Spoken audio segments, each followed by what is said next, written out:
ষাট ও ৭০ দশকে তোলপাড় ফেলে দেন পাকিস্তানি চলচ্চিত্র অঙ্গনে লাহোরের নিষিদ্ধপল্লী থেকে উঠে আসা এক যৌনকর্মী।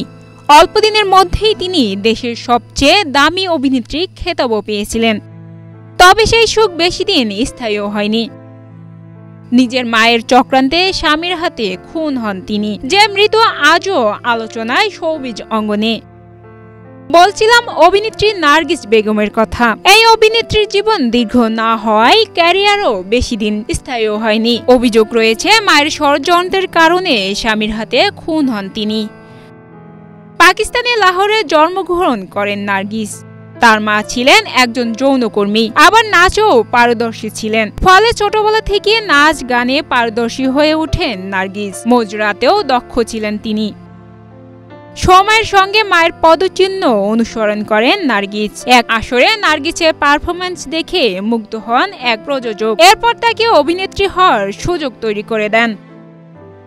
১৯৬৪ সালে মুক্তি পায় তার অভিনীত প্রথম সিনেমা ইশরাত। এরপর শতাধিক সিনেমায় অভিনয় করেন নার্গিস।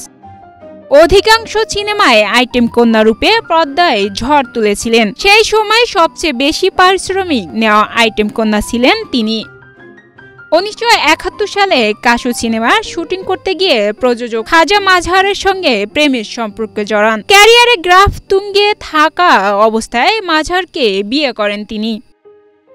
একদিন মাজহার ছুটে যান নার্গিসের কোঠায়। বাড়ি ফেরার জন্য নার্গিসকে বারবার চাপ দেন, কিন্তু নার্গিস ফিরতে চান না। শুরু হয় বাকযুদ্ধ।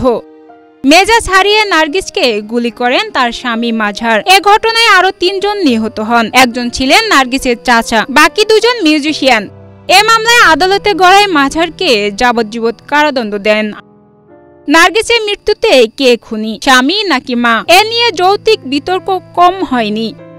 ঘর পরিবার চেয়েছিলেন নার্গিস, পেয়েছিলেন, তবুই স্থায়ী হয়নি কিছুই।